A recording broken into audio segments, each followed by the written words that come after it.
Hello, friends. Welcome back to Judiciary Legal Solutions. If you are new, please subscribe and share.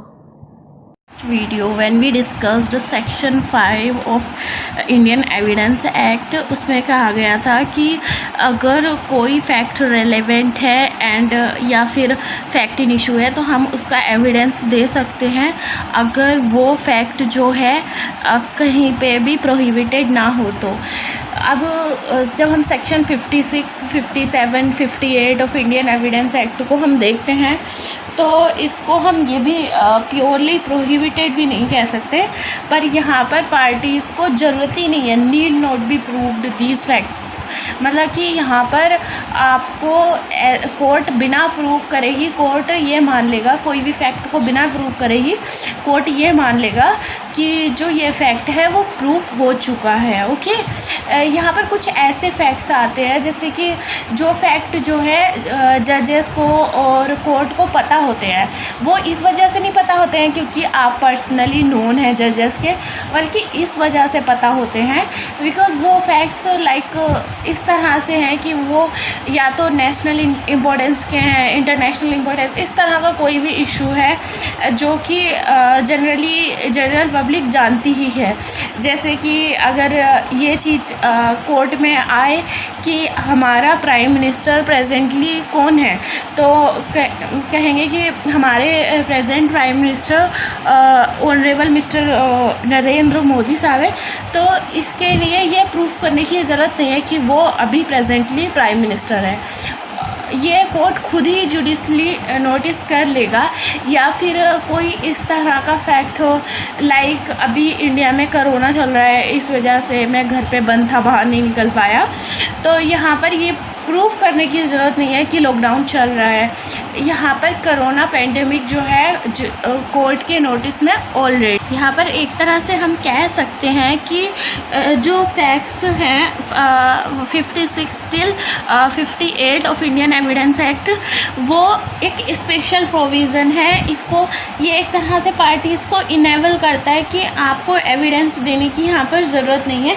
और यहाँ पर evidence देने की ज़रूरत नहीं है, इसका मतलब ये नहीं है कि फैक्ट अनप्रूव्ड रहेंगे या फिर फैक्ट को एडमिट नहीं किया जाएगा जजमेंट में, क्योंकि अभी हमने पढ़ा था लास्ट वीडियो में सेक्शन 165 प्रोवाइजो 1 ये कहता है इंडियन एविडेंस एक्ट का कि judgment shall be based on the facts duly proved.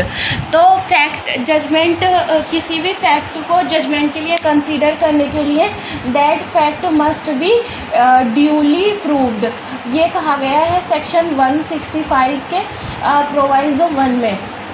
तो यहाँ पर जो ये फैक्ट तो हमने प्रूव ही नहीं किए, लेकिन कोर्ट जो है इसको ऑल्दो हमने प्रूव नहीं किए हैं, for the purpose of this provision court ये मान लेगा कि ये जो फैक्ट है जो हमने कोर्ट के सामने असर्ट किए हैं या कोर्ट के सामने हम लेके आए हैं, वो for the purpose of this provision duly proved है, यानी जजमेंट इन पर बेस्ड हो सकता है, ये अनप्रूव्ड नहीं माने जाएंगे बल्कि प्रूव्ड माने जाएंगे। फॉर एग्ज़ाम्पल ए कहता है, फॉर एग्ज़ाम्पल बी जो है अक्यूज़्ड है डोमेस्टिक वायलेंस का। ओके, डोमेस्टिक वायलेंस करते हैं वो अपनी वाइफ के साथ। यहाँ पर जब ए कहता है कि बी ने अपनी वाइफ के साथ डोमेस्टिक वायलेंस कमिट किया है और डोमेस्टिक वायलेंस इंडिया में क्राइम है, तो बी कहता है कि मैं नहीं मानता कि इंडिया में डोमेस्टिक वायलेंस क्राइम है, आप इस फैक्ट को प्रूव करो कि डोमेस्टिक वायलेंस एक्चुअली इंडिया में क्राइम है। तो यहाँ पर जो है कोर्ट ऑलरेडी जानता है, कोर्ट कहेगा कि मैं ऑलरेडी जानता हूँ कि डोमेस्टिक वायलेंस इंडिया में क्राइम है। यहाँ पर ए को ज़रूरत नहीं है कि वो प्रूव करे कि डोमेस्टिक वायलेंस एक्चुअली इंडिया में क्राइम है। तो ये फैक्ट जो होगा जुडिशली नोटिसेबल होगा और इस फैक्ट के ऊपर जो है जजमेंट बेस्ड हो सकता है। Reason behind these provisions is speedy trial. Okay, जो अब हम देखें सेक्शन 56 तो हमें समझ आ गया, और सेक्शन 57 में एक लिस्ट दी हुई है जो कि पीटी में कई बार पूछ लिया जाता है, तो इस लिस्ट को अगेन एंड अगेन पढ़ेंगे तो ये लर्न हो जाएगी। इसमें समझने वाली जैसी कोई चीज़ नहीं है। इसमें कुछ दे रखा है जैसे कि all laws in force in the territory of India, मतलब कि कौन कौन से फैक्ट का जो है जुडिशल नोटिस लेगा कोर्ट, जोन से फैक्ट को प्रूव करने की ज़रूरत नहीं है, उसकी एक लिस्ट सेक्शन 57 में दे रखी है। और जो सेक्शन 58 है वो बात करता है कि अगर कोई फैक्ट जो है वो प्लीडिंग में एडमिट कर लिया है पार्टीज़ ने। सेक्शन 58 बात करता है कि अगर कोई फैक्ट पार्टीज़ ने या उनके एजेंट ने प्लीडिंग में एडमिट कर लिया है, एक्सेप्ट कर लिया है, या फिर एग्री हो गया है इन राइटिंग के हम हियरिंग पे इस फैक्ट को एक्सेप्ट करते हैं, तो उस केस में जिस फैक्ट को ऑपोजिट पार्टी या उसके एजेंट एक्सेप्ट करते हैं उसको प्रूव करने की यहाँ पर ज़रूरत नहीं है। For example it says that B slapped me, okay, और B here in his pleading और by writing accept that I slapped A.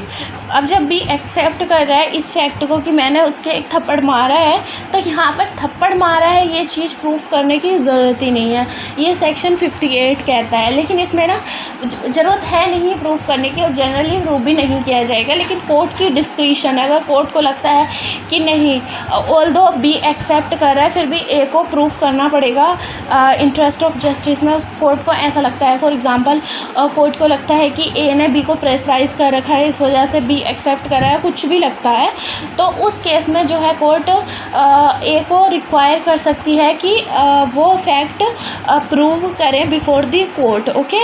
Section 58 और ऑर्डर 8 रूल 5 जो है, ऑर्डर 8 रूल 5 CPC का, ये दोनों सेम प्रोविज़न है, उसमें भी यही बात की गई है।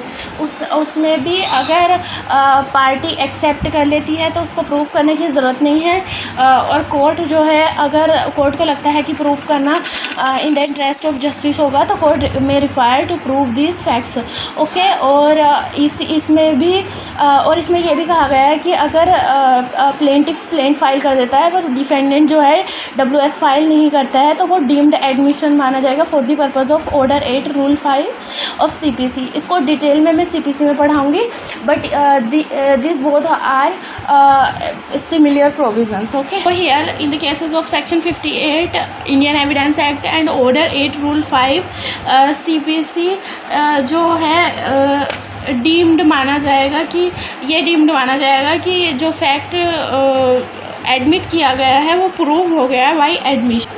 ये तो हमें पता लग ही गया है कि जो पार्टी है उसको इनेबल किया गया है कि वो प्रूव ना करें, लेकिन यहाँ पर कोर्ट की जो है डिस्क्रिशन ऑल्दो रहेगी कि अगर उसको लगता है कि प्रूव करना चाहिए स्टिल, तो कोर्ट जो है फैक्ट को मांग सकता है कि वो जो है प्रूव करें बाय द एविडेंस। और अगर कोर्ट जो है अपनी डिस्क्रिशन एक्सरसाइज नहीं करता है, मतलब फैक्ट नहीं मांगता है ए से कि वो प्रूव करें, तो यहाँ पर ये समझा जाएगा कि वो प्रूव हो गए हैं, ड्यूली प्रूव्ड हो गए हैं for the purpose of section 165 proviso 1 of Indian Evidence act. Okay, it's enough for today.